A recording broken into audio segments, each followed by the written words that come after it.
All right. No, they are not getting any audio. Oh, no, there they are. It's just not appearing. It's probably pretty quiet. We'll turn it up a little bit. And then turn it up. Turning up the mic Turning audio. up the mic audio Rena. for our audience so that they can partake in the audio. Bobby's looking slim, though? Correct. Yes. He's killing the game, dude. I'm Just trying to. every day. I didn't go this morning. Except I'm going after work today. IHOP. I ate quite a bit. No, Denny's. Except Denny's. For Denny's. I had We did have- a couple days I had we pancakes. did have multiple Denny's. I had pancakes and I had pizza and torchies and yeah. Anyway, I'm going to open the chat so I can see the chat as well. There's a few speak ups here. Speak up. Now we can hear you. There we go. Where did you share it at? I did the fan page. Okay, I'll do it on the DD page. All right. If you guys would do us a favor and go ahead and share it as Yeah. well. Yeah. Share this thing out. Throw us a like as well if you don't mind. Let's get some more views on this thing. Yeah, these compasses feel like the real deal, man. They're good. Grady makes them look really, really good. He's good at throwing the frisbee.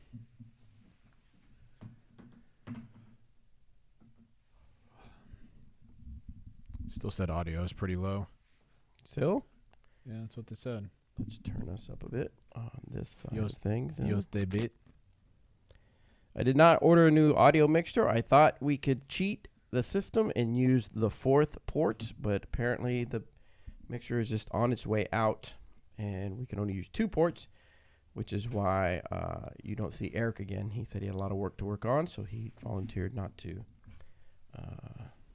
be on the show this week. But I'm going to, as soon as we're done here, I'm going to order the mixer. I already shopped around. I just was trying to save a little bit of money and not quite get it quite yet. Alas, no more money saving. Alas, no more money saving. Yeah. We shall spend all the monies. Spend. All right, hold on, guys. Sebastian, he doesn't love the snow. He doesn't hate it, but typically he wants to come back in. Yes, I've told you about this, correct? yes, you have. Eric Oakley, if you're watching right now, you're going to Seriously, every Message. last time we start on Disc Golf Answer Man, Eric Oakley calls me in the middle of it. Every week, without fail. I'm just going to reply a simple No. no. N-O. No. Where did I put that link that I gave you guys? Workplace chat. Where's just us? Why is that condensed? There we go. Jace. Grabbing the link now. Yeah, Kyle kicking Emac to the curb. Said, we don't have room for world champions up here, just guys. So, that's why we're here. David says, tips for the coach, don't get a Behringer. Don't get a Behringer. Yeah. That's what I have. Behringers are good brands, though. What brand do you recommend? David, what would you like for us to get instead? Bring Oakley on the show? Nah, man. If Oakley was on the show, then you would definitely be able to hear us well. He is very loud sometimes. It's pretty great. TJ, no, Emac is not growing out of the DGAM fam. We just only have 2 microphones. I offered to not be on the show today, but he said he's got a lot of stuff that he needs to get done. So he is taking care of that. Boom. Shared. Steven said, ran into you guys a few times at the Memorial. You guys were far busier than I expected. Yeah. Yeah, Steven. Especially the media guys. They are constantly working 24/7. Anthony and Danny are killing it right now. They're putting together the day 1 feature card that we were able to film at the Memorial. David says a Yamaha or a Mackie. Mackie, I've heard Mackie had some good ones. Get a Yamaha or Mackie. I will look into that right after the show. Bring me a nice Raider to Waco. I got to talk to you about Waco, by the way. What about it? You can't go? I can, but I have to figure out Sebastian. So I didn't know how you were about taking him. Of course I'm good to take him. I don't care. Okay. I'll have to ask Jeremy. I'm sure he wouldn't mind. Bye, little Sebastian. I mean, he'll do fine on the drive. Oh, yeah.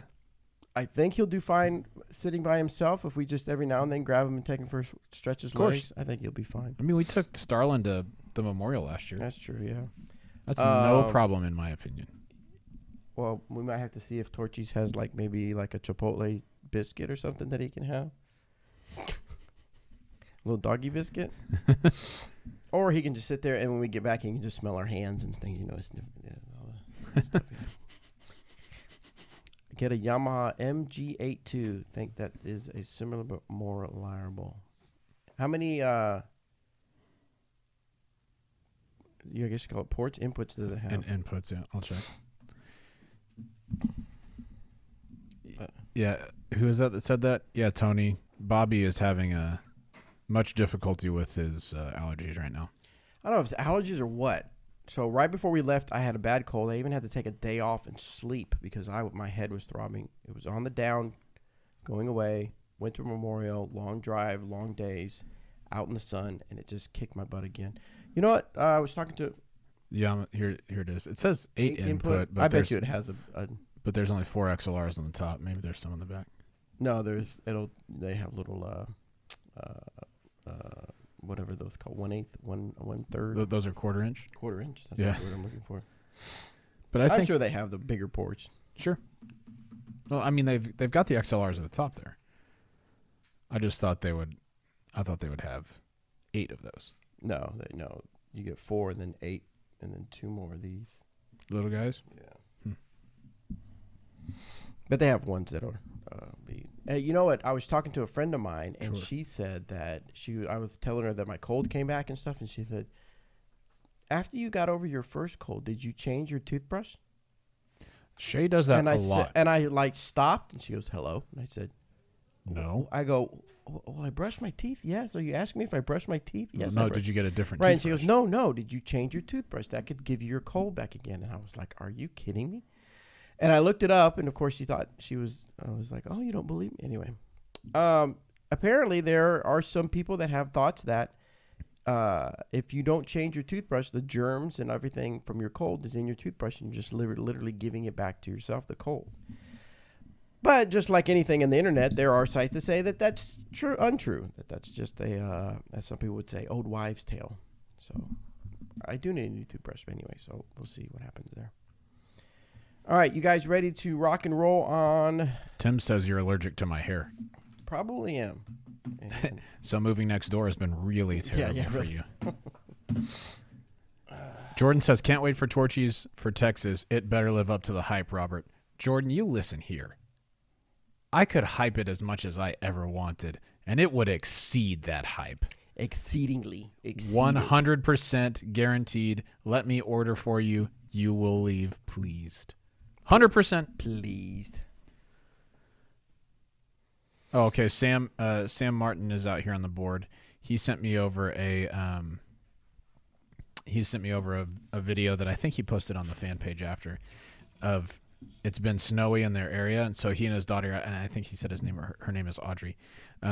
They made a Lego replica of their disc golf course with a bunch of Latitude 64, DD, and Westside Pros. Awesome. Yeah. 100% Only thing I wish he wouldn't have changed, like the way he filmed it. It was like sideways and then not sideways, but it was cool. I was listening. Sorry, to Sam. I didn't realize you were going to get critiqued on your filming style today. But no, I thought that I was super smiling cool. the whole entire time when I was watching it. I thought it was awesome. I would also like to note that I was caddying in that, so I will no longer play disc golf. Only caddy. You were caddying. Yep. I was holding a tablet and I was managing all the media that was happening. Yeah, you don't manage anything really though. No, I barely managed to stay healthy apparently. The internet has opinions, man. That's true. Ward and Castro up in the house. Hey, let's. Matthew says, Robert, does the J in your name stand for judge? No, it doesn't. It stands for James, which is my first name, because Robert McCall is taken by someone who has 2 posts and 7 followers and hasn't posted in years. It was something like 5 or 6 years. He has 2 posts from the very first, like when he first started the account. I'm not salty about it. All right, Danny, wanting to get a trilogy bag so I can be on Team Trilogy. Any suggestions? I would suggest that you go to dynamicdisc.com and buy all the discs and the bags. Danny, what bag do you carry? Do you carry the commander bag right now? Yes. All right, Danny. So he says he wants to get a trilogy bag so he can be on Team Trilogy. So Danny carries the commander. He likes that a lot. I carry the Ranger bag. I like that a lot. I like the top space a little bit more on the Ranger. You like the commander like for the open front or what? More discs. More discs? Yeah, and you can fit a lot in those side pockets. It holds, Yeah. it holds a good bit over there. Sweet, yeah. Lots of room in the side pockets, so I don't think you can really go wrong with either of those two. Or the H2O if you really want to carry some more water and stuff like that. So yeah. All hype, go Fuzzies. Jacob, you are mistaken. Fuzzies is good. I like Fuzzies, but Do they have a Fuzzies in Waco? I don't know. May have to be a throwdown, taco throwdown. Man, it's that's an easy W for Torchies 100%. Easy W. I haven't had Fuzzies, Nope. so we'll have to see. I love Torchies, but we'll have to see. Well, all right. All right, let's get this thing rolling. Let's. I've got the questions up. Yeah, we'll do that. So for the YouTubers, if you're just tuning in, thank you so much, 205 of you. We are recording. Oh, 208, I'm sorry. Oh, 211 over here. Whoa. Go ahead. So we're climbing. I'd love to see the day we get to 300. That'd be really cool. I'd love to see the day we get to 3,000. 3,000. So we are recording the audio podcast, but you get to watch. So we're going to answer the questions that were sent into discgolfanswerman.com. And then afterwards, we'll do kind of a little after show type thing where we will answer your questions on YouTube. But don't put the questions now because we won't get to them because we'll lose them. So we'll wait until the very end, and we'll give you a signal and when you can send those questions in. Sound good? Yep. The after the show. The after show. It specifically is not an after show, as that is. That's true. I'm sorry. I will trademarks. have to send royalties to Johnny and Terry. for that one mention of it. Just like you can't say this that big football game at the end of the year. Oh yeah. You can't say the bowl of the superness. Yeah. You're not technically And at the end, they say give that. away bowls, and some of them are really super. Here we go. Hey everybody, welcome to this episode of the Disc Golf Answer Man. I am Bobby Cool Sick Breeze. Cool Daddy Sick Breeze. That is accurate today. And Robert's sporting the new team stuff McCall. Yeah, man. People call me sporting the new team stuff Sporting pretty the new often. stuff. So as you can probably hear from my voice, I still have a cold. It was going away and got worse once we put in some long hours in Arizona for the Memorial Championships. We had a great time. Robert met us out there, and we took a bunch of new outfits or new tops and hats and stuff to some of the players. Yeah. So we're super excited about that. But yes, we are back from Arizona. Eric is not with us. Again, we have another issue with the mixer. I didn't order one yet because I was trying to save a little bit of money. And I thought we could just kind make it work for the time being. Right, but it didn't work at all. And so Eric again said he has a lot of course design work to do, which is good. So Eric is not off the show. He's just not with us this particular time. But as soon as the show's over, I'm going to order a mixer and we'll have it in for next week. So we'll have all three of us back again. Yeah. But the thought was me and Robert got back from Memorial. We could do some Memorial talk. So let's real quick before we jump into the questions, let's talk about our trip to the Memorial. Let's. What were your thoughts? Well, the Memorial is always one of my favorite tournaments because it's cold here and it's not cold there. It was like mid 40s to 50 in the morning, and then it got into like mid 70s in the afternoon. So just beautiful weather out there. Made us a little sad to come back here, to be honest. But yeah, that was beautiful. The courses are great. I do think that professional disc golf has probably largely outgrown those courses. I think they can so easily be overpowered by guys like Simon and Eagle who can just throw super duper far. It really rewards somebody who can throw a hyzer into every hole. But that having been said, there's not a whole lot course design wise they can do to like switch that up. And so, congrats especially to Eagle for taking that down. He played incredible. I want to say I was watching Smashbox last night, and he's averaged like 1070 something over his last 5 rounds, and one of those rounds was a 1035. So before that, he was averaging like mid 1080s.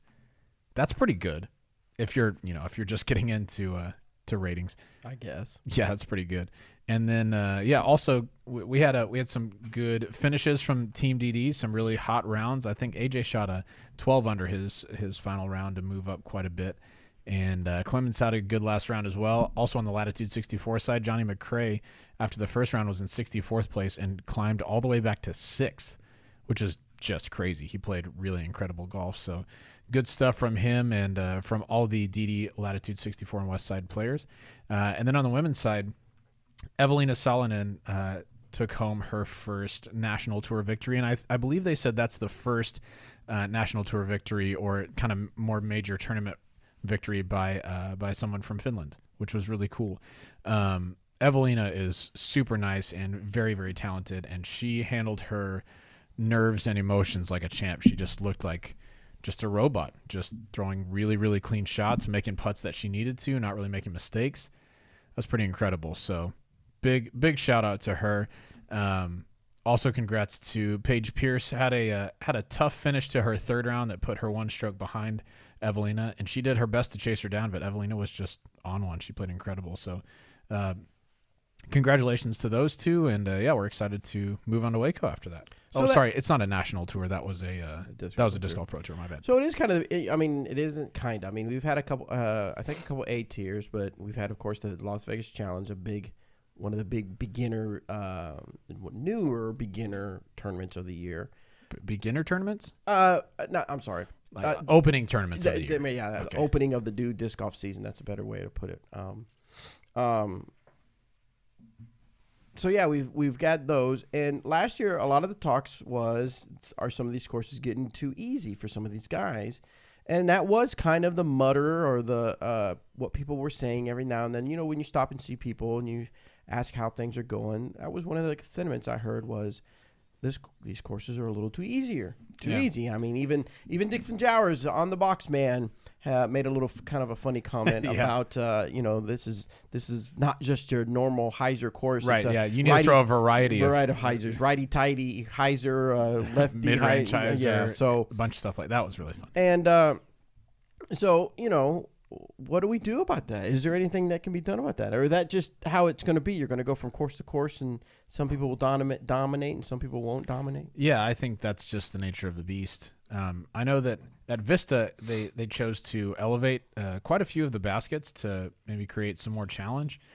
I wouldn't say I was a huge fan of that decision across the board. I personally am good with a few elevated baskets. That's not bad, but it was almost half, if not half of the baskets at Vista were elevated. So I like the idea of what they're doing. They're trying to make the course a little bit more difficult.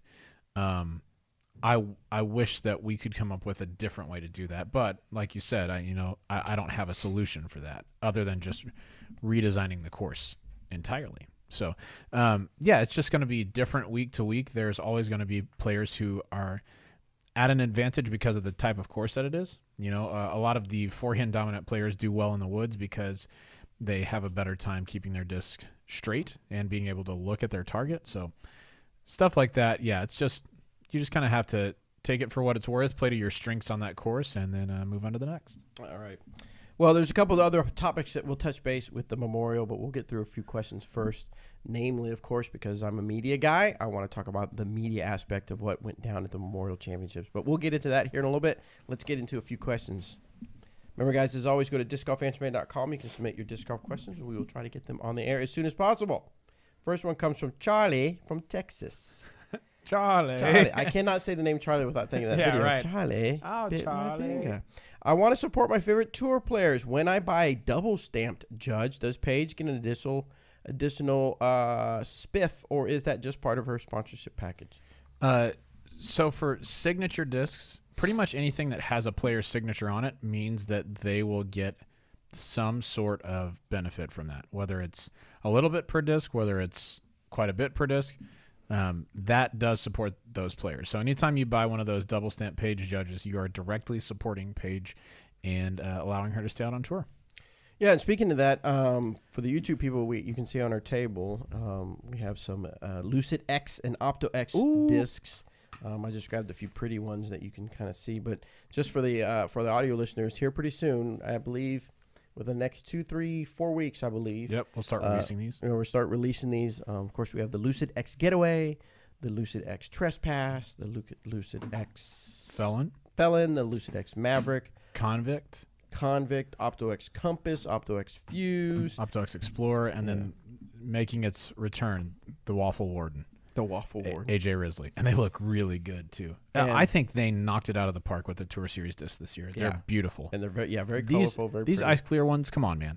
If you're an audio listener, just imagine that I'm holding up something that you really can't see because it's that clear. That's what these So you're not discs, missing anything. Yeah, it's basically just me holding my hand up in the air. Right. That's what these discs are like. They look just very nice. So make sure you're tuned into dynamicdisc.com and our newsletter so you know when those become available. Next question is from Alec. I've been playing for a year. I started putting with the Shield from Westside and switched to a Harp a couple of months into being a serious player. I can hit 9 out of 10 for 15 to 25 feet with the Harp.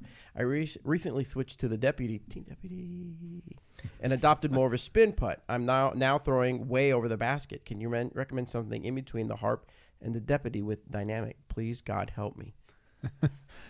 God is not here to help you in that situation. Bobby and I can make some suggestions for you. So we shall be good stewards. Yes, that's correct. Something between a Harp and a Deputy, you're basically going with almost the most overstable putter to almost the most understable putter that are offered within our lineup. So there are a lot of options in between. My personal favorite one of those is the Warden. I am Team Warden for life. But the Warden is a great option. The Judge is similar stability, but has a little bit of more of the dive kind of at the end of the flight. Marshall is kind of in the same family as the Judge as far as stability goes. So strictly within dynamic discs, we have 3 putters that are in between those: Warden, Judge, Marshall. I don't think you can really go wrong with any of them, to tell you the truth. There you go. There you go. There you go. Next one is from, I was going to say what the subject was. Next one's from Distance. No. Next one is from Evan from Delaware. Hey, Disc Golf Answer Man fam. Love the show and appreciate all you do. I'm a casual golfer, fairly new to the game. Sweet. My question is for Bob. Bobby Cool Daddy Sick Breeze. Sick Breeze, yeah. I really enjoy the Is This Disc Right For You videos and seeing the different level of players throw the same disc. As a fellow AM player who doesn't get the huge distance, I was curious what an absolute crush is for you and with your furthest flying disc. You may have touched on this before and I just missed it, just not sure, but thanks either way. Evan, right now, an experimental disc, only because I've thrown it a couple times for distance, is going to be the Air Sheriff. We just got those in a few weeks ago, and I threw it a few times, and it got some really good air, but good distance. Air Sheriff. The thing is that it's really cold out here, and so I haven't had a chance to really go out and throw it much more. But before that, I'd have to say what I would go for in my distance would be my Trespass. And it'd have to be the most understable Trespass I have, which is a pretty good beat-in Biofusion Trespass that I think I've had since the beginning of Trespasses.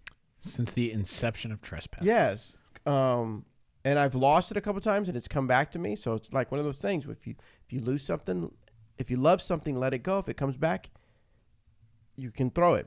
I don't know the rest. Anyway, so Biofusion Trespass would be the distance thing. I go for distance right now, but I really want to try that Air Sheriff.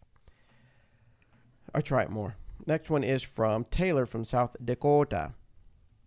Hey, Answer Man crew. This year I'll be graduating from college, and I'm already looking forward to our spring break we have in early March. I have never really done anything for spring break before, so I figured this is my chance. I'd like to visit Emporia to play the courses, see the store, and roam the town. Besides playing disc golf and buying new discs, what other things in town would make for a great experience? Also, how's the weather there in March? Well, it is March 6th, and I would say stay away. That's correct. It's currently, I'm going to watch, it's 37 degrees. That's a few degrees above freezing, but it's still very cold out. And right now we have snow. But I'd say within the next couple weeks it should start turning for the warm. It's supposed to warm up today and tomorrow. It should be like 50 this weekend, which would be nice. So what do you think you should do when it comes to Emporia? I mean, you hit on the big things. You definitely have to You definitely have to play our courses out here. Jones East and West are must plays. Peter Pan is a must play. If you can get on a country club, I really, really like country club. It's super cool.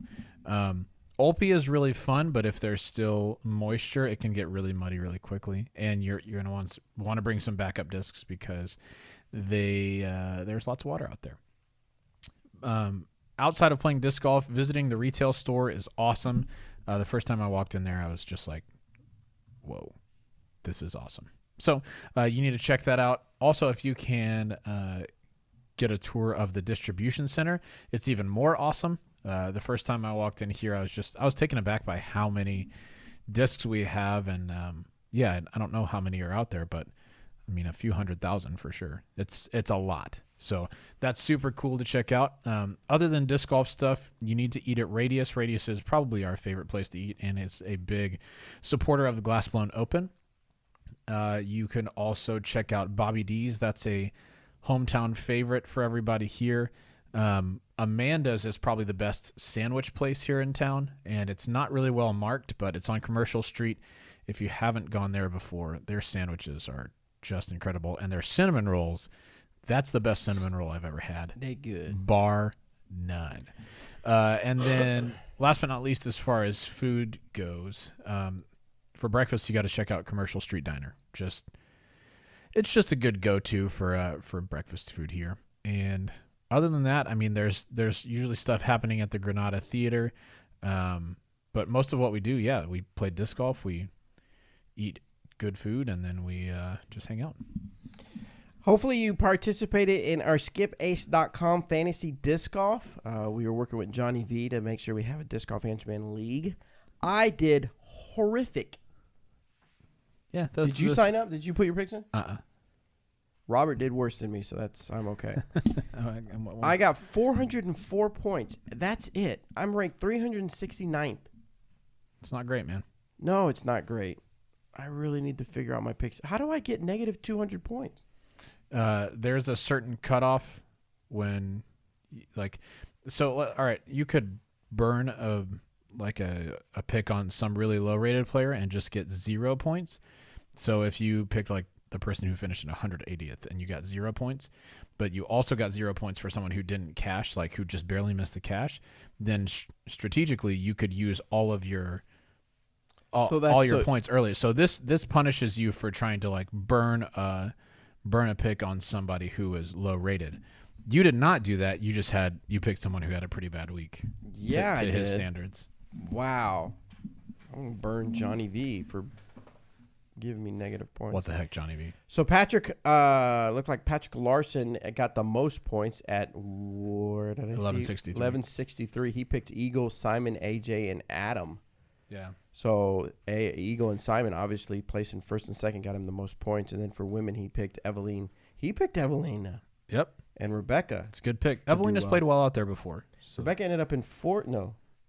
I think she ended up in fourth place. Yeah. Fourth, I think. So fourth or fifth, somewhere there. Those are good picks. So Patrick Larson, if you're listening, now that's one of the things. To be able to win things, you got to do the skip ace, and you have to listen to the show. So in order to know that you won, either you're going to have really good friends that listen and know that you won, or you're going to have to be listening. So Patrick, I want you to take a screenshot of you being logged into your account in SkipAce to prove you are you. Send it to Bobby, BLBBY at dynamicdisc.com, and I will send out one of our little video production discs. That just means we threw it a few times for a video, but now we can't put it back on the shelf, but we can give it out to you. And we'll send out to you guys. Thanks so much. The code to get into the DGAM league is just DGAM, correct? Lowercase, uppercase? I don't believe it matters. So shouldn't be case sensitive. Yeah, go to skipace.com and then leagues, join league, and select DGAM. Code is DGAM. Get in there because we're going to be giving stuff away to winners. And you never know. I may flip the switch. I may switch the flip. I may do whatever I want to do. Nice. Because I can. Yeah, true. And I may pick number 15, whoever got 15th place, or whoever has 369th place, and then I'll be the winner. Sick, man. We're giving away an Air Sheriff that week, huh? Right, yes. Yeah. We got this sweet Air Sheriff to give away. Let's give it to myself. Yeah. So anyway, so good job. All right. So we are also part of the Disc Golf Pro Tour Fantasy Disc Golf, but we'll talk about that here in a second after we get through a few more questions. This one is from Jake. I'm 17 and played my first and only PDJ sanctioned tournament in 2018 and am now rated 913. Cool. I can almost throw 5 bills. 500 feet. Like $100 bills, 5 bills, 500 feet. People say that. Don't say that, Jack. And practice every day that I can here in the cold Minnesota. I played quite well last year and want to move up a few divisions. Are there any rules stopping me from playing open while rated 913? I'd love to hear your suggestions or comments from the boys. Boys. That's spelled on here. It's spelled BOIS. So that's why I said boys. Yeah, that's right. If you would have put an E, I would have said boysy. Cool. All right. Okay, Jake. Here's my keep it real light. There is nothing keeping you from playing open whatsoever. Anyone can sign up for the open division at any tournament that they are qualified to play. Anyone can sign up for it, assuming that it's not an invitational, right? I would say if you want to improve your game, signing up for open will be good, but sometimes there can be such a gap between what some of the open guys are able to do and what you're able to do that it can kind of be discouraging. And so you might look into trying an advanced tournament first and see how that goes, because right now you would fit into the intermediate division. You might try an advanced tournament first and just see how that goes. If you want to hop into open straight in, that's great, but just know that there's going to be some people who are doing some things that are just like super consistent, and it's not going to seem like they're making a lot of mistakes. And there's not going to be much you can really do about that, no matter how far you can throw. So just, keep that in mind when you're signing up for those. I always encourage people to play up whenever possible, because I do think it helps you to get better. But I think there's kind of a limit to that where, you know, if you were to say to somebody like Bobby, who plays in rec most of the time, hey, Bobby, you'll get better if you play open. That may be true, but there's going to be such a skill gap that it could really be discouraging. So that's what I got for you, Jake. Oh wait, I was gonna make us a new little sign here. Oh, that you could put in there. Yeah, I like it. Okay. Whenever you have it ready, I can click the light on again. All right, hold on. Are you ready? Here it is. No, wait. Okay, so this is what we're going to do next time. We're going to do this. Click the light on. Click. We're keeping it real. Oh, that looks terrible. I'll make a graphic. Yeah, I'll we'll have work Temp on make it. us a little keep it real graphic. Hey, somebody, though, I don't remember who it was right now, but somebody sent me a wall sign, like a light-up wall sign that said keep it real, and I'm very tempted to just buy it with my own money for the show. You showed me. And just put it back here. Anyway. All right, But keep it up, Jake. Also, throwing far is not the only thing that makes you good at disc golf. It's cool that you can throw that far. Make sure that you're good at the short game approaches, putting, and everything before you start to think you can challenge for wins. Next one comes from Jordan. So I think I might be doing something wrong here. I've been playing disc golf for about a month as of Sunday. Oh, wow. As of Sunday. Oh, cool. Around the January 22nd time period. So okay. Now he's in at about 3 months. 3 months. It seems every time I pull out my driver speed 910, I crank out a nice spike hyzer. Yeah. But yet when I pull out my speed 12 to 13 speed driver, I can get them to take their prospective flight path with a nice soft landing.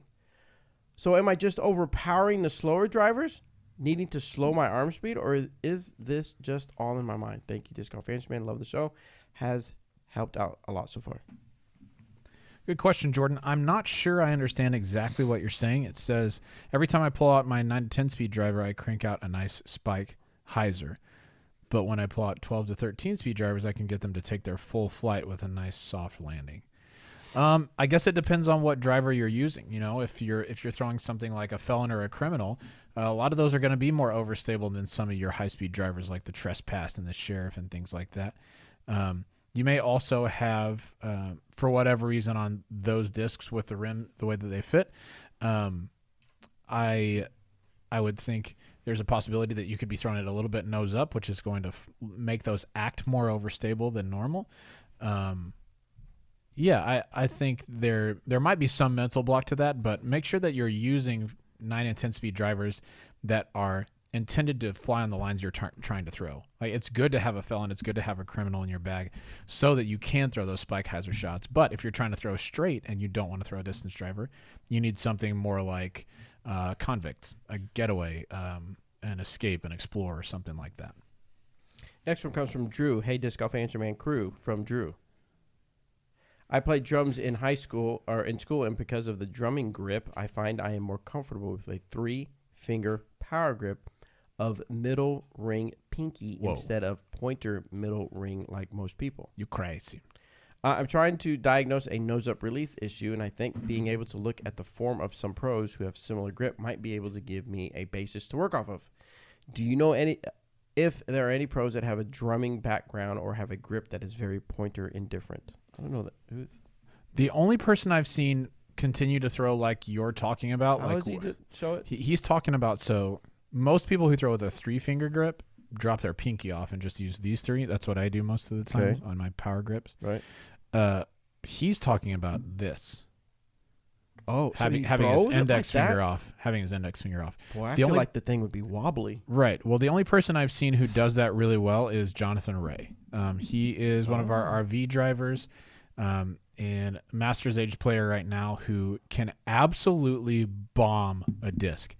I think he won the Vegas distance championship distance contest. In qualifying, he threw several shots over 600 feet. And I played with him in person, and he was out driving me, every time. So you might want to reach out to him, Jonathan Ray, reach out to him on Facebook and see kind of what he talks about with that. For the most part, this sort of thing, having your index finger not curled underneath, is pretty ill-advised. But if it's something that's comfortable to you that you can make work without the disc coming out nose up, grips are different from person to person. It's always going to be different. So your pinky finger is not on the disc? On power grips. So that's on most fairway drivers and all distance drivers. The reason is here, let me see that one. Yeah. When I was holding on to power grips like this with all 4 fingers underneath, I started noticing that when I was getting ready to throw, my pinky would just slip off. I don't know why, but it would just start to slip off. So eventually I was like, well, I don't really need to keep it on there if it's just going to slip off. So I'll just start with it off. That'll help me to learn that nose angle a little bit more. And that's actually helped me to get the nose down a little bit more on my distance drivers. So, yeah. That just feels so weird. It did to me, too. To do that. It did to me, too. Oh. All right, next question comes from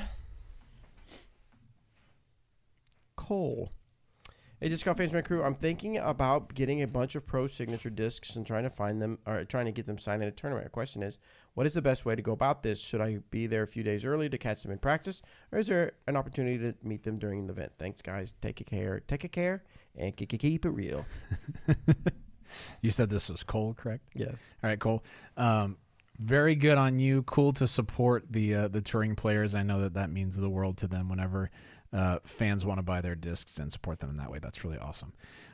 So let's say I'm going to use the example of Zach Melton because his Maverick is here on top, and this one is just like, come on, dude. Money. It's so beautiful. I want it. It's like a seafoam grill. Yeah, but then with like some blue on the edge too. It's really, nice. really cool. I'm basically going to steal it for myself. Anyway, if you buy one of these Lucid X Mavericks and you're like, all right, I want to get Zach Melton to sign this, the best places to find him are during a practice day, if you know where he's going to be, or if you post that he's going to be somewhere. Go catch him during a practice round, and he would be happy to sign that for you during that time. Otherwise, probably the best time to catch them is after one of their rounds. Before is okay as long as it's not like half an hour before or an hour before. Most of the time, those guys are already into their like full warm-ups. They're trying to get their mind right for the disc golf round. And then during the round, you definitely don't want to do it. Even if there's a backup, you want to just let those guys focus in on what they're trying to do. So after the round is awesome. If you see them at a players party, that's awesome. If you see them at GBO, a lot of them are just going to be walking around, hanging out in the retail store, things like that. that's a great time to do it as well. So yeah, buy those up, and then then just try and find them after the round is over, or just out and about. That's the way to do it.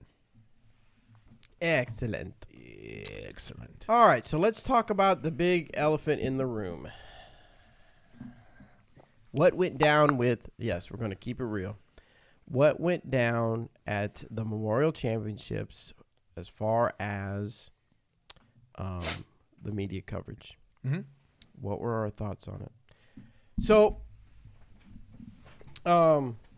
I obviously support Joe Meds and Central Coast Disc Golf. They've done Glassbone Open coverage for the last few years. We hired Joe Meds to do Glassbone Open this year.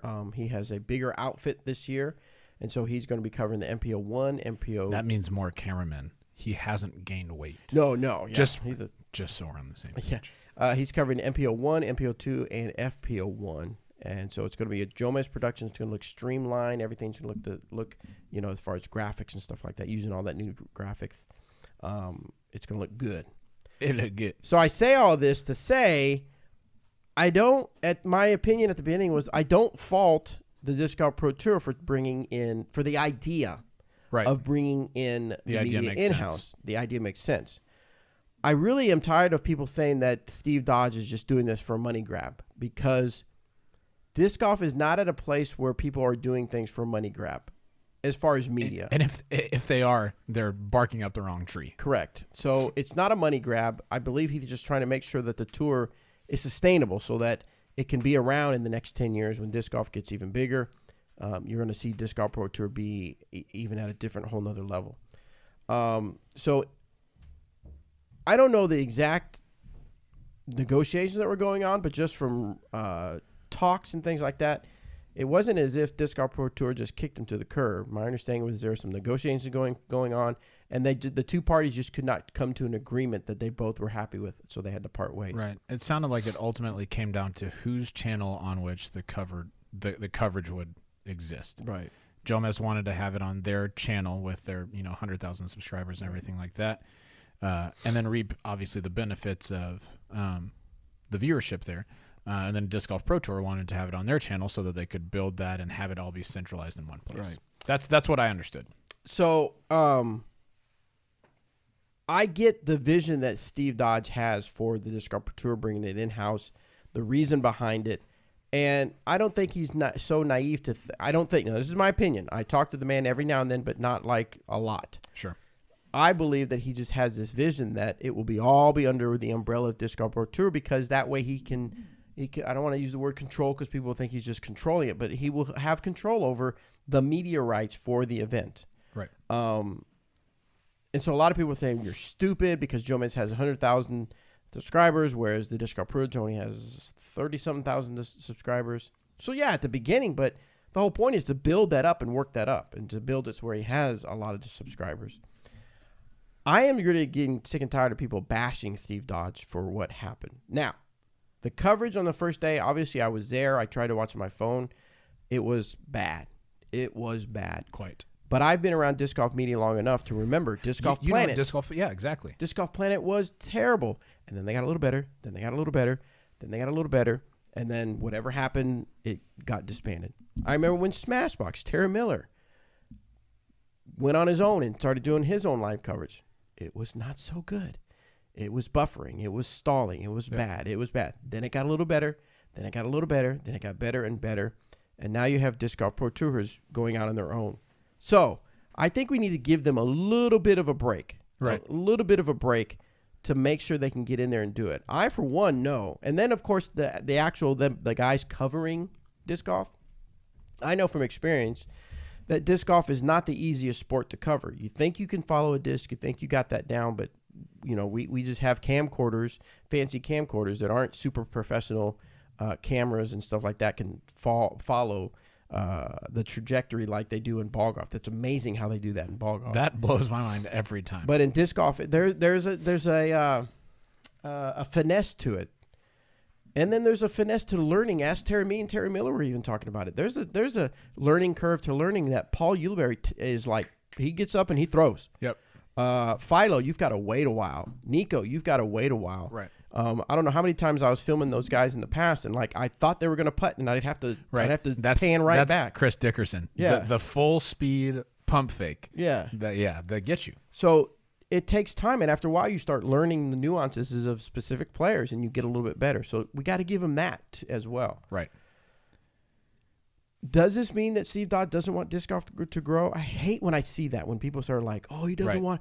He's holding the sport back." No, he's trying his best for the best way he knows how to grow the sport and to grow the tour. So and credit the man. There's probably like, I know Smashbox. They were saying this a little bit last night. There's probably like 70 to 80 people on full-time tour now, like at one point during the year or another, right, where they don't really have a home base. They're just going out there, right? And a lot of that is because of what Steve has done with the Disc Golf Pro Tour. He made a tour that made sense geographically to go from stop to stop to stop so that these guys could make more of a living. You know, they each Disc Golf Pro Tour has a minimum of 10,000 added cash, which means that if you go in cash, you're going to, more than likely, you're going to double, triple, quadruple your entry fee. That for those players it's not just, they paid in 200 and they get 800. They paid in 200, but now they get, food for a little while. They get gas to go to their next stop. They get, it's just, I mean, So- big time credit to the guy for coming up with that idea and executing it. now, don't get me wrong. I don't agree with every decision that Steve Dodd has made. I'm not saying what is going on is perfect. Nothing's going to be perfect. But what I don't like is people saying that are bashing his intentions, because I know what his intentions are, and that is to grow the tour, to grow the sport of disc golf, so that players can make money, and so that, guess what, he can make a living. Is that so wrong? And so that he can continue to do that. That's one thing I get tired of, is that people think it's a money grab. What is so wrong with making money? I think he's making decisions for the best interest of the tour so that everyone can benefit overall. I'm not saying that he's going to be wanting to be rolling in money, but I would imagine he wants it at least to be an adventure that's sustainable for himself and for his crew. So again, I don't agree with everything that happened or every decision that's being made, but I believe that his intentions are true. So I give them some slack, and I give them a little bit of time to learn. Now, I understand with of course, there were things about the crew and how long they've been filming disc golf and how long they've had this, and there's all kinds of things. So I'm not saying that every choice he makes is great, but I just don't like the bashing, I guess. Yeah. At this point. Right. Okay, so here's where I'm at on this. I only got to watch a little of the live coverage because we were out there, right? And I totally agree with Bobby here. If you watch some of the other live coverage earlier, you know that it was rough, right? And that it took a lot of time to get to where we are right now. So yeah, the people that are bashing Steve to say, how dare you bring media coverage in-house, how dare you do this money grab, I don't think that's what he's trying to do. At least that's the way that it seems to me. Steve is not a bad guy. What he has done for disc golf and helping these touring pros to make a living is awesome. There are more people out on tour now because of the Disc Golf Pro Tour than there were before, because geographically it makes sense. Now, here's where I think people are frustrated. It was announced earlier than I think the Pro Tour really wanted to, that they weren't going to use Smashbox for the live anymore, that they weren't going to use Jomez and Central Coast. He's admitted to that. Huh? I believe he's admitted to that the news got out. They didn't have good control over the news getting out. Exactly. And then when it was advertised as such, it seemed like there was a promise that this would be as good or better than what we currently had. And it wasn't that. And so people flew off the handle and said, this is the worst. This is worse than it's ever been. Disc golf coverage will never get worse. Steve is such a bad guy. That's not true. I do think that the rollout could have been handled differently. It probably would have been more beneficial if it was, but that's just how it happened, right? One of my biggest complaints was some of the camera guys. Some of the camera guys were great. You can tell that they've covered disc golf at least a little bit, so they knew what they were doing. But there was one particular camera guy who refused to get out of the way when people were throwing. Yep. Here's just a quick story. Katrina Allen was waiting to throw on hole 3 at Fountain Hills. Hole 3 has that OB wall between it and hole 2's fairway, and the camera guy was standing on the right side of the OB wall, OB from where Katrina was standing, but in hole 2's fairway, waiting to film the card that was on hole 2. Katrina was throwing right over his head, so she said she was going to wait. Paige Pierce was on hole 2, so she ran over to the cameraman and said, hey, Katrina's trying to throw behind you, if you wouldn't mind just moving out of the way or relocating so that she can throw. And the cameraman more or less said, I'm standing out of bounds. That shouldn't be a problem. I'm not moving. That's not the right way to handle that. At the end of the day, the media coverage is there to film the tournament. The tournament isn't there for the media coverage. The media coverage is there to film the tournament. The tournament takes precedence 100% of the time. The players who are there, who are competing, that's the reason that they're there. The media is there to supplement that. Okay. So bad move in my opinion for that guy. Katrina got frustrated, reasonably so. I would have been too. This is the same camera guy who got hit when Jessica Weiss threw her forehand and it was traveling over out of bounds, looking like it was going to skip back in, and he watched it all the way in and it hit him and stayed out of bounds. If I'm a player, yes, I threw it over out of bounds, but players throw shots out of bounds all the time, knowing that they're going to come back in bounds. That particular camera person was not great, and his attitude was pretty bad about it as well. Otherwise, I would say it seemed like the coverage improved day over day. It seemed like they're getting better. From the little I heard, I thought Nate and Val did a great job, and I think they're going to improve as time goes on. The thing that I asked about the coverage before was who's going to run the show, like who's going to be the when Terry does Smashbox, he usually has a co-commentator, but Terry runs the show. He brings us back from commercials. He takes us into commercials. He sets up the other person to talk. Both Nate and Val are world champions, but neither of them are play-by-play type people, as of right now. And I think that showed a little bit. That's no fault of theirs. That's just they have insight into the game, but don't have a lot of media experience. Most world champions don't. Right. I think they're going to improve on that. I think the coverage is going to get better. For those of you who say it's the worst we've ever had, that is not true. To bash Steve for that is bad, but the way that it happened, yeah, it could have been handled better, I think.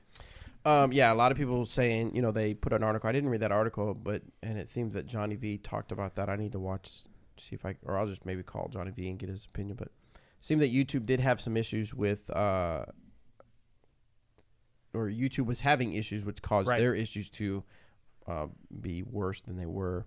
But I don't know the technicalities behind all that. So right. Hey, the bed sheet though. Come on, that's funny. That was funny. Super. I'd have to say, internet, you guys put out some pretty good memes on that. Super. That was pretty funny. good. That was good. And I think so. Chaser on the board says this. I think the frustrating thing for the fans is lack of ownership. DGPT hasn't owned any of their faults, and they're just festering like open wounds for trolls to feed on. Chaser, I think there's something to that. If they on the first day had said, yes, YouTube had a problem. It made it so that we had to buffer and we didn't have all the coverage we wanted to, but we're learning. We didn't bring our A game, and that we're doing our best. It's going to be better tomorrow. I think that would have been a lot better received than just YouTube had a problem, so tomorrow it'll be perfect. No, it won't, and it wasn't. So yeah, I agree with that. I do wish they took a little bit more. Right. But it's hard. It's a hard spot to be in. Right. And because I'm a media person. I've been involved with a lot of media, disc golf media. It's hard to not take. The thing is that it was under a microscope to begin with because of the situation. So anything that went wrong was magnified or was picked on or was trolled. Right. And so it becomes almost a. The thing is working in media, and of course I make that choice. Every time I put on a camera on me, go live for Dynamic Disc, I make that choice to be ridiculed. But it does feel like a personal attack because you're attacked. I don't go to your job at as an accountant and stand over your shoulder and say you're punching in the numbers wrong. You're putting that spreadsheet wrong. You could have done that differently. Yeah, you could have done that differently. That could be done different. I don't do that, but that is done to me on my job because people can get on there and type their comments. And so, yes, we can say ignore comments all day, but that kind of gets you. So I can understand their frustrations on a personal side, feel like a personal attack. I obviously don't agree with the way it was handled as far as explaining, just as Robert explained as well. Like it was going to be under a microscope no matter what happened. But the way that the media plan was rolled out, or I guess lack of information for the longest time, made it even more under a microscope, right? Yeah. If they were able to, like you said, Steve said, if they were able to hold off on announcing their media plan until, a few weeks before, I think there wouldn't have been so much speculation, because for months we knew this was going to be different. And now it's finally here and we're like, all right, let's see how crappy this is. I think a lot of people went into it thinking that. I do think it's going to improve. Overall, I think the Disc Golf Pro Tour is great for disc golf. I will not say that the live coverage was the best I've seen, but Right. I think they've got a lot of room to improve, and I think they've got some pieces in place to do it. They just it's all a learning process. I will say that I did hear that part of their crew will be based off where they're at, so they're going to have people film. In other words, that wherever they're at, they're going to Sure. put out a call, say, "Can you help us video?" Right. And that will bring its own set of challenges. Right, that's what I was thinking. I'm sure there's companies that do that. I mean, there's production companies that will put out saying, "I need a freelance video editor, I need a freelance camera crew," and they'll hire people on the spot. But those are going to be people that will probably, I don't know, it's probably going to sound terrible. Those people cost a lot of money that have a lot of experience. Right. That experience costs money. And I would imagine that the Disc Golf Pro Tour is not going to want to pay for the highly, highly experienced cameraman. That's not to say that these other cameramen were bad, but there's some experience to it. Because I remember we went to where did we go? When we were at the Scandinavian Open, I think it was. That's where Dixon went out and he did commentary. Yeah. And they paid a crew that had maybe never done disc golf. And I remember at one point I said, because they were asking me advice, and I gave them the same spiel I say here, is that filming disc golf is totally different. It's way different. And I said, you got to watch I gave them a few pointers that I learned. And we kept talking, and at one point the guy said, very nicely said, we appreciate your input. We will take your feedback, but you are professional. We are professional. We are okay. And I was surprised. They did really well. Mm-hmm. They didn't do perfect, but they did well. And I think that's because, I guess my point is that you got to find people that have a lot of experience, and they seem to have a lot of experience so that it can adapt to the disc golf environment. Yeah. I do have one more thing to say about it before we move on, and I know we've probably spent too much time on it already, but I'm sure this is something that a lot of you guys are wondering about. One of the concerns that I had, and I haven't been able to watch any of the posts, but I've seen a lot of people comment on it, is that they don't feel the same excitement to watch the post-produced stuff as they would for Jomez or Central Coast or something like that. And one of the issues I think the Disc Golf Pro Tour has, they're trying to be efficient by using the same camera feed for live and for post. Yes, that's good in the sense of you've just got a few shots to edit together and then have different commentary over. But part of the problem with that is that different shots look better in post than they do live, right? I think live camera work is different than it is for post. And so I thought that was an interesting way they were doing it. Right. So in theory, that's a great idea. But if you watch the live, now I don't have any reason to watch the post. If I watch the post, there's no reason to go back and watch the live. Whereas before, at least there was some of a difference to where you could say, oh, I watched the live, but I want to see Jomez's shots. I want to hear Big Sexy talk about these shots, I got you, yeah. So that is a really interesting choice to me.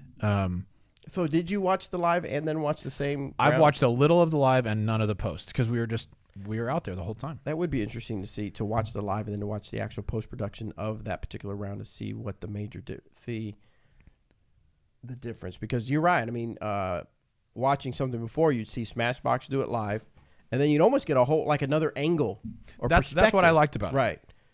Watching Jomez do it. So that does make sense. So it would be interesting. Now, where I will be upset and mad about the progression of this is if in the next one, or the next one after that, there's no improvement. Right. If it's the same, then it's like, because then at least it's like I'm giving you some benefit of the doubt. Learn. If you don't learn from it, then then I'll say this is not working. But if they continue to get better and get better and better, then I say keep trucking. So here's a good question. I want to ask this to you. So 2 Keen on the board says, so the live cameramen are not trying to get the good shots. That's not what I'm saying. I'm saying videoing for live and videoing for post is just different. To talk about how that is different. It's just how do I explain it? Like you can when you're filming post production tournament coverage, you do have a little bit more time to maybe set up your frame your shots, and compose your shots. Whereas live, you may not have that same advantage or that same setup time. I don't have. You don't have the beauty shots. You don't have the beauty live, shots with live. Now the thing is that they did have a third camera guy, and it depends on how much they mixed in the beauty shots that the third camera guy was getting into the live coverage that was turned into post. Danny says this, and I think this is helpful. Live is less artistic. You're just trying to get the content done.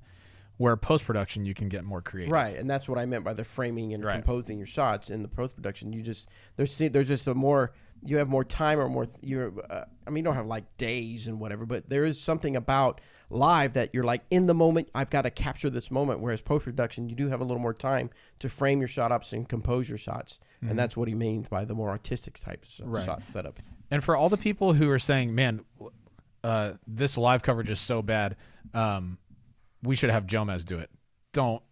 That's not the same thing. Live and post are so different. Yeah. In fact, I've even, now I'm not speaking for Jomez, but I remember one time I asked him about live. This was years ago. And he said, that's a whole nother monster. I don't even want to mess with. It's apples and oranges. Yeah. I heard so many people say, we need Jomez. Okay, Jomez for post is good, but live is totally different. It's totally different. All right. Anyway, that's it. That's it. That is it. No more. We're still going to keep it real, but for now, I'm going to click the lamp off. Okay. All right. Next question comes from Westy. Westy? Hey, guys, I know you're all probably too busy, but you should bring back the Inside the Circle part of the podcast and just add Robert in Dixon's place. That was a great addition when it was on before. So I think we discussed this a little bit before. So we had Inside the Circle, which was a little more in depth into tournament play and player analytics and stuff like that. And we started noticing that it took a lot of time. A lot of time that we didn't have to commit because we do this particular podcast because we love answering questions. We love talking about disc golf. We wanted to talk about disc golf more, but then we realized we need to A, make sure we watch the event every round, B, look up statistics and research prior statistics and prior play performance, and 3, have the time to do it. And we just found out that we just did not have a combination of all 3 of those happen every time, and it felt like we were just making up fluff. We were just fluff talking a few times. Sure. And so we decided that it just wasn't our thing. Maybe we'll bring it back. But now you've got the Upshot. You've got PDJ Radio.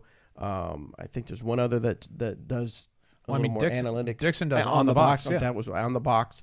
So there's plenty of disc golf tournament talk. Now we'll talk a little bit about our impressions, stuff like that, but we're not going to get deep dive analytics and stuff like that. So yeah, it's something that now tacos we will talk we'll about take a tacos deep dive. and Waco taco will be our first taco.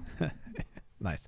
I would love to do a podcast like that. I would love to talk just about tournaments, but like Bobby said, Bobby is busy 24/7 working on media stuff. Danny and Anthony are out here as we're talking right now. They're out here editing videos from the memorial, and that's what they're doing pretty much the entire time we are live on Disc Golf Answer Man. So we just don't have the time for it right now. We would love to. It's just not on the cards right now. Moving on. What? This is like the media question one. Connor asks, what up, Disc Golf Answer Man? I have a question for Bobby. When you make the videos, like, is this disc golf you or maybe the physics of flight, where the person is talking and throwing discs at the same time? What kind of microphone do you use to record that audio? Is it level mic or one that is on the camera? And so you can expand how to get the audio sound as slick as you guys. We used a variety of different methods to record the audio.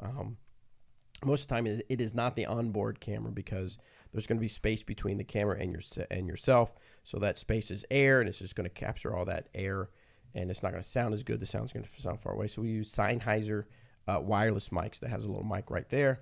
Or if they're doing voiceover, sometimes we'll literally use these microphones and just put the voiceover on that. Sweet. So yeah, it can be expensive. Well, Chase from the Great White North has a question. Chase from the Great White North. Your website says Dynamic Disc has different sponsorship goals and views than most disc golf companies. Instead of sending out a couple of shirts, hats, and discs to as many players as possible who ask to be sponsored, we want players to become part of the family. We like to ensure that our team members are part of something that they truly believe in.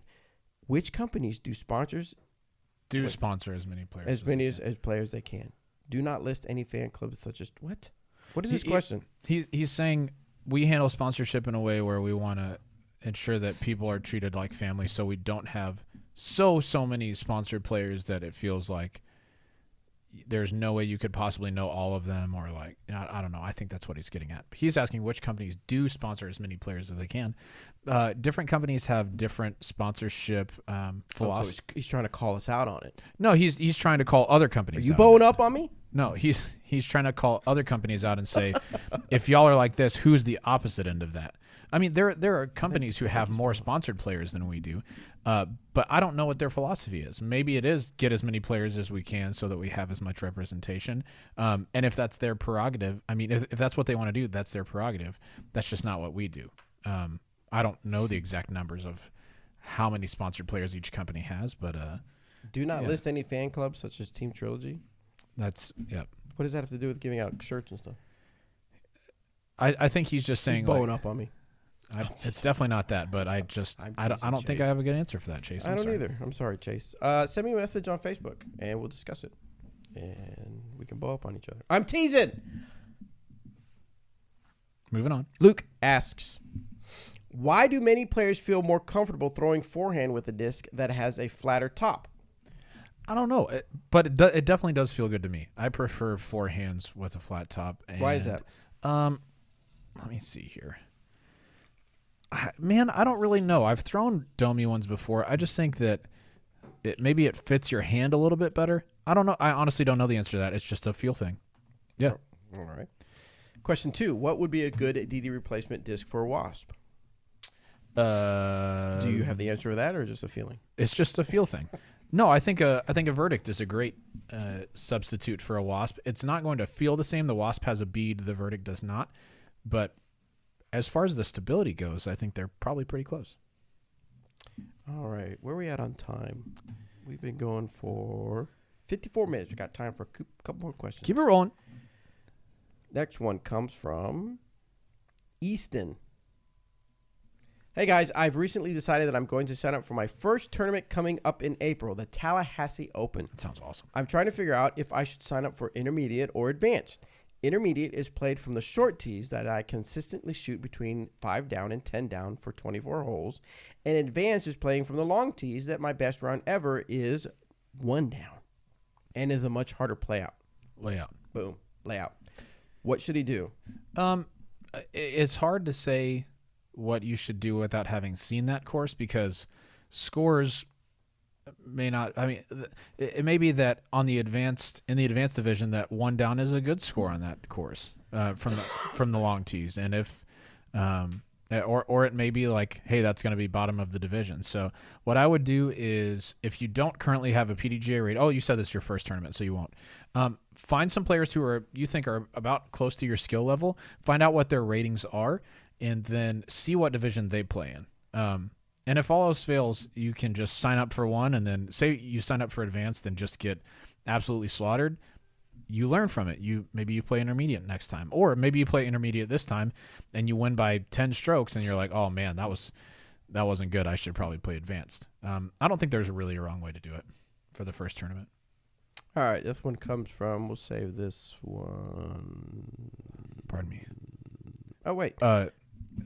Chaser asks, is speak pipe down? Yes, right now it is. We are. Yeah, because we only have 2 ports. Yeah, inputs. we're getting a new soundboard for next week, Yeah. but for the time being, we are not able to do speak pipe. Let's see. Philip says, Philip the Drill De Castro. the drill. I know there are some great courses in Emporia, but I drive from Iowa to Oklahoma City a lot and want to know if El Dorado is worth the stop and what courses in Emporia it would compare to. El Dorado. I played Potato. I played that once. Dorado. I played that once, I think, when they did the grand opening. What would it compare to? I guess it's probably closest to something like Jones East. It was a really fun course, if I remember correctly. Not a ton of wooded shots. A couple with some trees that shape your lines, but not a whole ton of wooded shots. Pretty open. If the wind is up, it's going to be pretty tough. So, yeah, I'd say Jones East is probably the best comparison. Excellent. All right, guys, that's all the time we have for the questions for the audio podcast. We really appreciate you sending those questions in.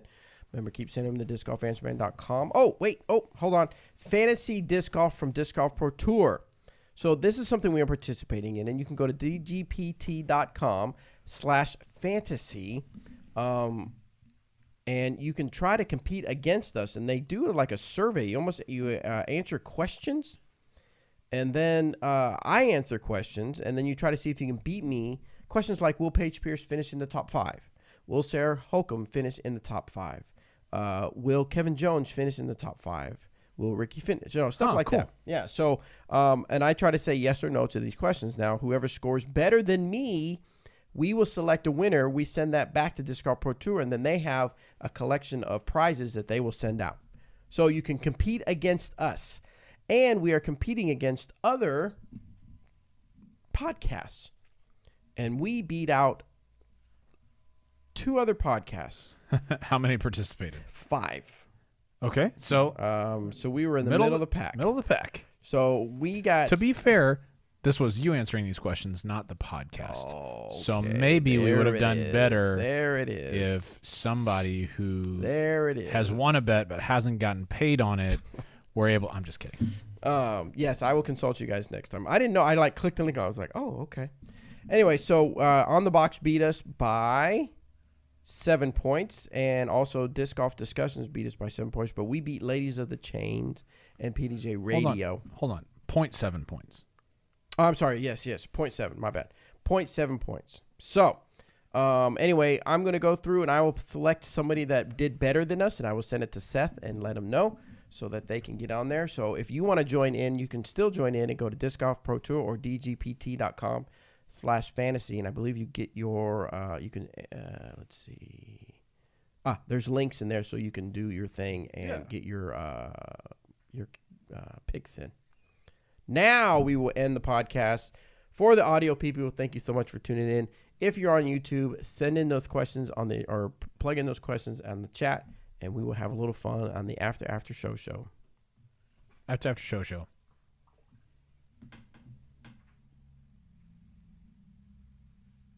We did it. Hey, by the way, Anthony's 2-year DD anniversary is today. Oh, yay. Yeah. Everybody congratulate Anthony on the chat board. Yes. Yeah. That's for you, Anthony. All right. got so you. let's see. What are some of the questions that we have on the YouTube? Thank you guys so much for tuning in, YouTube. We got up to like 250, I think. Yeah, it was in the middle of our media conversation. 269 was our peak concurrent. That's awesome. You guys are great. All right, let's see if I can read some of these questions that are coming across the board.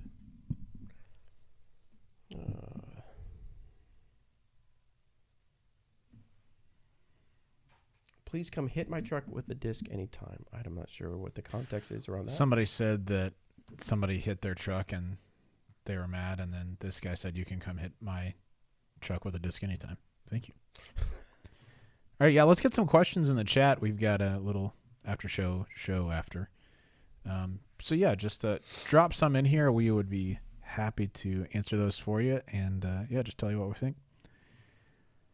Why do they put out team results when the teams are not equal? Is he talking about us or somebody else? I don't know the answer to that. I saw that earlier, but Steve, if you're still in here, you said, why do they put out team results when the teams are not equal? I'm not sure what you're trying to ask, so clarify that if you don't mind. Let's get back in here. Yeah, a bunch of you guys are talking about the work between post and live coverage. And I only know a little bit about it. I haven't been involved with it on the technical side, but unless you have, it's really hard to know exactly what all goes into that. Like Into what again? Post-produced coverage versus live coverage. They're both just they have a lot of It's just a different animal. a lot of things in motion. I'm not saying one is better or worse than the other. One's harder or easier than the other. They're just different animals. Yep. There's similarities. Sure, you're filming something, you're turning a camera on, but there are just some different things that happen. The graphics are pre-made and they pop up on a screen using a switch on live. Right. Whereas in post-production, they're obviously pre-made because they're smart enough to do that. And my understanding is they plug in information as far as the scores, and that spits out information to After Effects, and it creates those graphics, and you place them where you want to place them and stuff like that. I mean, there's just, again, it's not that it's harder, easier, either one. It's just a different animal. Sometimes even what I do, live versus post-production, sometimes I rather do live because I do it, I get it done, and that's it. Whereas a post-production, I film it, I have to say it over again, I have to do it again because I messed up. And then I go back and sit at my desk, and I got to edit it, I got to find the right cut, then I got to create the graphics, put the graphics, find the right music. So it takes a little bit longer. But again, it's just but they serve kind of two different purposes. Let's hit this one real quick and then scroll down. Bentley says, is there a way to know your average PDGA rating without a membership? Bentley, officially no. You can go play the same course in the same layout as a tournament that was just held and kind of get an idea. But without a membership and playing tournaments, there's no way to really know. Yeah, Too Keen Disc Golf. Joe Mez and Central Coast do not do post-production and were blocked from shooting. I don't know necessarily that they were blocked. I don't know the whole story, but they weren't blocked, but blocked. They were not allowed to shoot MPO1, MPO2, or FPO1, I'm pretty sure. So those just weren't options made available to them. I've got one here. I hate when it does that. Yeah, it's the worst.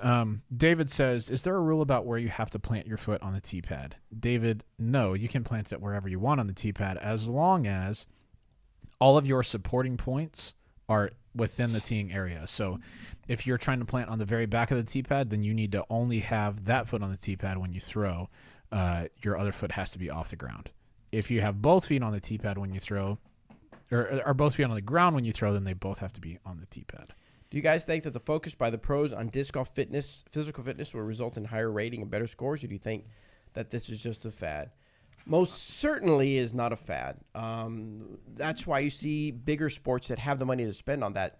They literally have physical fitness people hired on staff to the biggest thing isn't necessarily where you're going to see someone get bigger and stronger and throw farther, but you're going to see someone that maybe their stamina is a little bit better because their recovery is much better, and their stability, and their physical fitness conditioning balance is better. All those things. Yeah, is much better because they've conditioned their body. So a 4-day weekend event may not put as much stress on their body as they used to. So no, I don't think you're all of a sudden going to see higher ratings and things like that, but you're going to see these players be able to perform much longer and a little bit better and maybe less injury prone. Yep. Carmen says Calvin H, top 5, talking about Calvin Heimberg. Calvin is one of my favorite people out there, and he is so very good at disc golf. We watched him win at Vegas after a rough start to his final round. He birdied 8 of the last 9. Calvin's the man. I think he's going to have a real breakout year, which is hard to say that about someone who's already rated, in the 1040s. But he's very, very good. Super duper good. What DD putter is most like the Mercy? I'd say the Warden is probably the closest in feel and flight. Do you cook in the RV? No, we have not. It was something that we wanted to do, but it just feels like when there's 4 or 5 people in there, you feel like you're on top of each other and your stuff is everywhere. And so the thought of, I like cooking much better than eating out, though I enjoy eating out. The thought of cooking and then having to clean up after a long day is not very inviting. Let's talk about Emacs back health. Ben says, Emacs back is in good shape now. I don't think he's had any issues with it. Jonathan says, when can we get the Gatekeepers on the DD website? I believe the Gatekeeper is going to be live in the beginning of April, somewhere around there. Paige Pierce was throwing the absolute crap out of her gatekeeper. Crap. At the memorial, and just crunching it. It was awesome. Adam says no Torchies on the road trip to Arizona. There was Torchies on the road trip to Arizona. Yeah, but from Bobby, because I did not ride on the RV. And I with tried him, to pay up my debt to Robert, but I told him meet me in Oklahoma City, or I'd bring him the tacos to him, and No, so my debt is now paid. if it's in, No, it's not. incorrect. It's If the tacos aren't fresh, I send them it back. I send it back. Someone said about a putter pack, and we did have putter packs, but now they're gone. We just listed them yesterday. Maybe they're sold out for right now. Yeah, they may be sold out. Let's see. Anybody else think? Hold on. It just skipped a whole lot. Wait. Don't say anything. Here it is. Anyone else think Terry and JVD look like Al Borland and Tim the Toolman Taylor? To what? From Home Improvement. No, but that's funny. Zach says, what cards did you guys film at the memorial? The memorial. So the Disc Golf Pro Tour is trying something new, and we took advantage of it. We were able to pay a media fee, and we were able to create a day one feature card. Obviously, day one's the only day that we did it because that's when you can pick the players. So we were able to pick 2 players of our own that we wanted to, no matter who we wanted to. The host, in this case being Discraft, got to pick one. And then they did a fan vote. So we picked, for this particular one, we picked Zach Melton and AJ Risley. Eric Oakley actually won the fan vote, so was able to be on our card. And then Brian Earhart was picked by Discraft on there, and it was a really cool card. Everybody was having a good time. Yeah, and if you know Brian, you know that he fits right in with how goofy and those guys are. A couple times he literally said, he was like, "How did I get so lucky? This is the best card I've ever been on." So they had a good They time. had fun for sure. Question for Disc Golf Answer Man: why do y'all seem to produce so many red and yellow discs at DD? It seems the store I work at, the reds and yellows don't sell quickly compared to other colors. Kyle, that's something that we are working on addressing. I'm not sure why, but I do know that we're trying to vary the colors a little bit this year. Henry says, thoughts on P. McBee's performance since switching? I assume you're talking about Paul Macbeth. Paul is always going to be good at disc golf, plain and simple. I think he's still getting used to his discs a little bit. I can tell you that his putter feels quite a bit different than a McPro AVR. I saw him at Spinners, and I talked to him a little bit about the Luna, and it's nowhere near as deep as an AVR is. And so I think he's just adjusting to that a little bit. He said it's hooking up a little bit more at the end than the McPro AVRs did. But, look for him to kind of resurge soon. He's very, very good. Redbeard says, catching up, Texas native, did you seriously just say Fuzzies doesn't stand a chance against Torchies? Of course I did, because it's the truth. Torchies was sent from heaven to make us happy. Whoa. Fuzzies is just like good food. So do they don't have a Fuzzies in Waco, do they? I don't think so. I'll have to look that up. But even if we did, we're still going to Torchies every time. Bobby, what was the last Instapot meal? Actually, last night I made some rice. Nice. I made some rice, and then I take an egg, and while the rice is cooking in the Inspa, I take egg, mix it up, and I put a little salt, pepper, cook it up, and I call it an egg tortilla, so it's just flat, like an egg flat, and just put a bowl of rice, a little bit of egg. Boom. You get your protein and your starch. Sounds awesome. Any updates about discs getting dropped, i.e. the Thief and Freedom? Paul, we are not sure about that just yet. That's something that's been discussed, but we don't really know how that's going to go yet, so keep an eye out for those, definitely. Kaz says, playing my first tourney of the year this weekend, Crush on the Concho. I've played Crush on the Concho. It was really fun. I never play any of the 3 courses, but they're all around water. Should I bag some discs I don't mind losing? I would definitely bring some discs that you don't mind losing, just so that you're not, like, it's not like a backbreaker in the middle of the round. If you throw one in the water, you still have a duplicate of something that you really like. Yeah. Ben says, which comments are these guys reading right now? Ben, we have to scroll up a little bit to make sure that we get questions that were asked a little bit earlier. Annoyingly, when you scroll and then a new comment comes in, it drops everything to the very bottom. Let's see. How many extra discs do players carry at Fountain Hills in their bag due to the risk of all the water? I think usually probably one of each mold or a couple of different ones. Oh, dude, it's March. And the taco of the month is a Roscoe. Yes, sir. The Roscoe is a chicken and waffles taco from Torchies, and it is fantastic. Let's see here. Torchies is better than Fuzzy is not even close. Daniel, you know that I agree with you. That is correct. Two Lil Woohoo says, "I live in Ohio. Any courses you would recommend to play?" I've actually never gotten to play in Ohio. Bobby, you played in Ohio or no? No. I don't remember the last time I've been in Ohio. Oh, is there a Fuzzies in Waco? Yes, Did sir. you find it? All right, we will do our first tacos podcast will be Is that too intense for a first one, though? testing Fuzzies against Torchies. We need to know. I already know, but you guys need to know. Yeah, but how do we compare? We'd have to find out. Okay, we know Trailer Park is like... But that's not even the best taco there. It's the Anyway. one that most people get. Nah. They are literally 5 minutes away from each other. Yeah, it's perfect. We'll get into it. Come on, so excited. Yeah. How about a trip to Norway? Maybe the trilogy. Frisbee, Conger, Eller, Nauer. We are not planning on making a European trip this year. European? European. We're not planning on making a European trip this year as of right now. Tim, 100% true. He says, by the way, watch 14-year-old Zach Arlinghouse bomb on round one of Mid-America Open. Okay, Tim, I said this on Reddit the other day, and I truly believe this. Two of the best juniors that are alive right now are on our team, Zach Arlinghouse and Isaiah Esquivel. Both pretty, definitely different body types. Isaiah is a little bit taller than me and pretty lanky. He throws super far. Zach is quite a bit shorter than me and also throws really far. They're both so very good. I would say between those guys and Silas Schultz, I would say are probably three of the top juniors in America right now. I haven't seen a lot of the Finnish juniors, but a couple of the ones I saw over there were pretty incredible as well. Bentley says, is Lucid X similar to Crystal in feel? I always thought Crystal was a little bit softer, like more on the pliable side. Lucid X is a little bit firmer than that. Let's keep scrolling down let's here. see. I think we're getting a little slow. Either way, Habaneros and Seabrook blows both Torchies and Fuzzies away. Love me some tacos. Redbeard, welcome to the Talcos podcast. I live in Austin, so I'm taco spoiled. Daniel, you know that I agree with that as well. I had so many tacos at my disposal. I could eat tacos every single day, and it was easy. Now I live in Emporia. Zach says, I enjoyed your appearance on Tyler Brickley's video. Funny stuff. Thanks, man.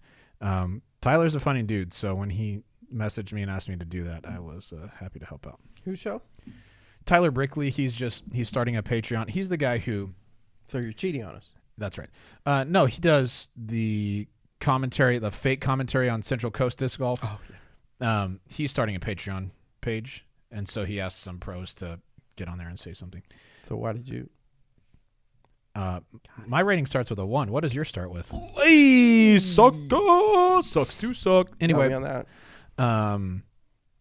how many tournaments do you need before you receive a rating, Tim? You 5. need 1 tournament round before you receive a rating. But then you'll get once you're past 8, then it'll keep all of your ratings for a year. 8 tournament rounds. All right, let's keep it rolling. Any plans for future collaboration between Tyler Brickley and DD? Zach, I don't know yet. I think he's really funny, so maybe. We'll see. Compare Warrant and Patrol for new players. What do you think about that, Bobby Cool Daddy Sick Breeze? Warrant and Patrol. Your Patrol is going to be more understable. Whereas for me, I'm thinking visually. So a Warrant will give you a little bit of a turn. And it kind of fit. Well, it depends on how much of a turn you throw it on, whether it'll come back a little bit. But the Patrol definitely will not come back like a Warrant will. Yep. Kyle says, Robert on a scooter. Explain, please. So out at Vista, they have these scooters for rent, motorized scooters for rent. Yeah. And they're just really fun to ride around. So I got on one and rode around some. There's your explanation. Need I explain more? Mine did that cool. What day did you do that? Saturday? Both Vista days. Thought Chris Dickerson was going full-time tour in the new RV. What happened to him in Vegas and Waco? I don't know the answer to that, Mike. I know that he doesn't get super far away from home. Super. Zach says, how is Paige allowed to throw the Gatekeeper if it isn't available for sale? It is available for sale. Special editions are available in buyback retailers right now. As of right now, the way that the PDGA rule works outside of around Worlds time is once a disc is PDGA approved, then it is legal for play no matter who has it. From what I understand, the PDGA is going to reword that for next year so that it's a little bit less confusing.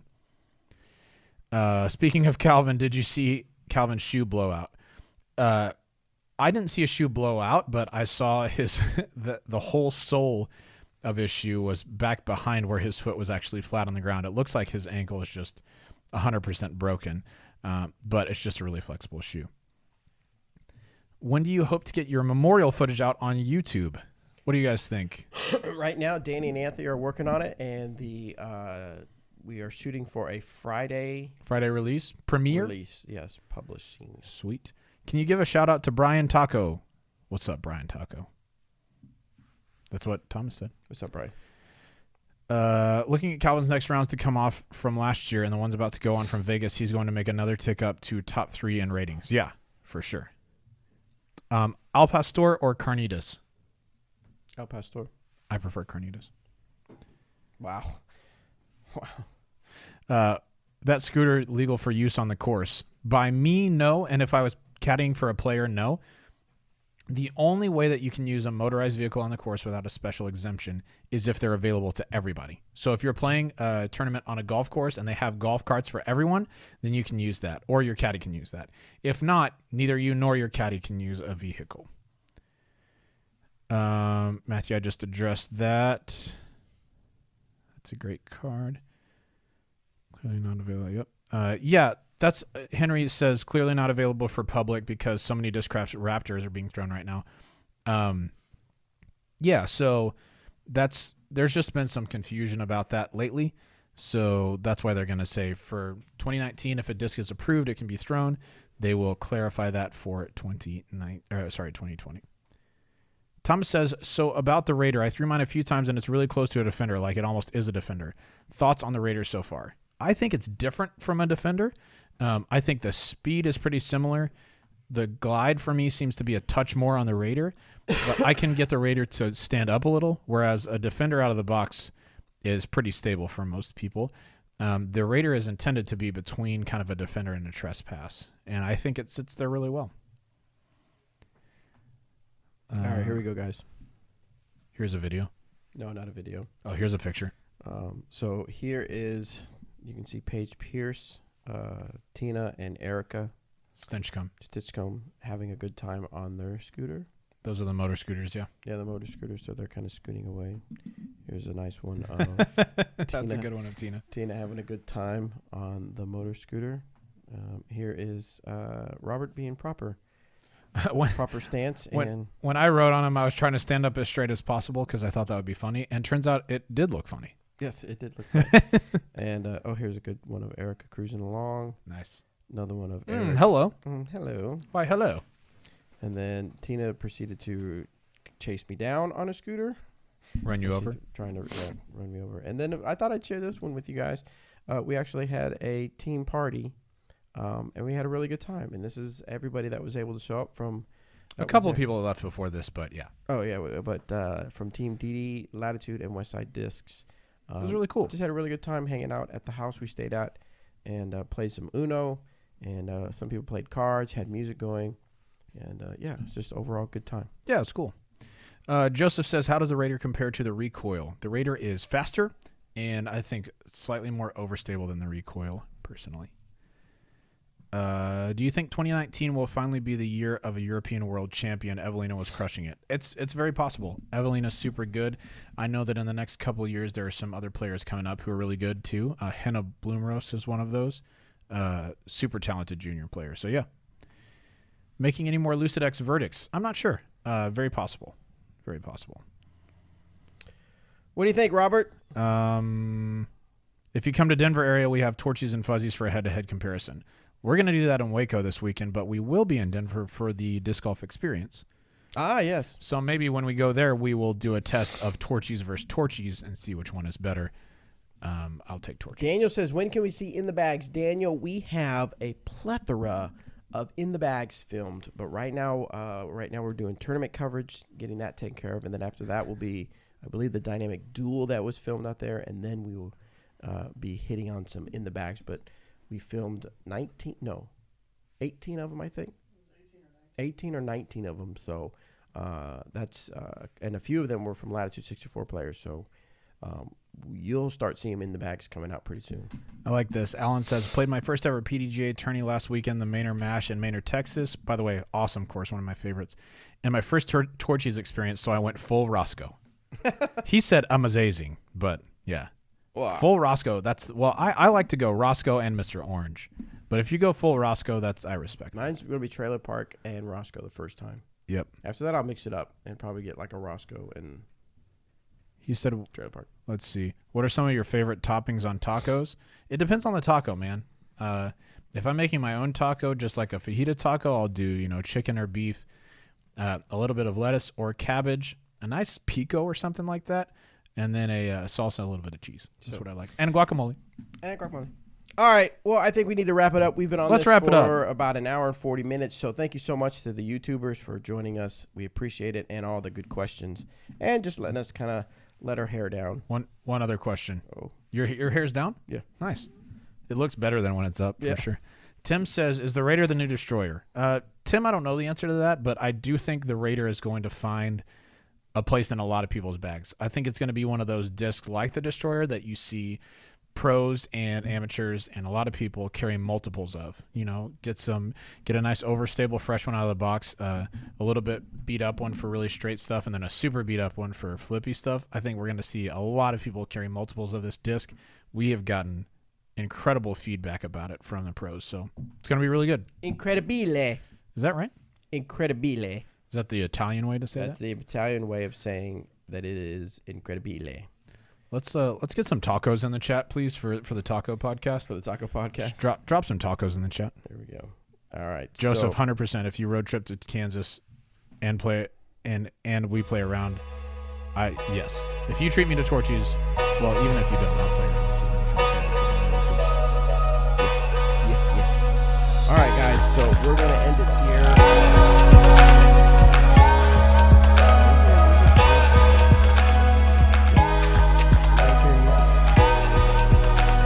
I like this. GG's in the chat. Let's also put the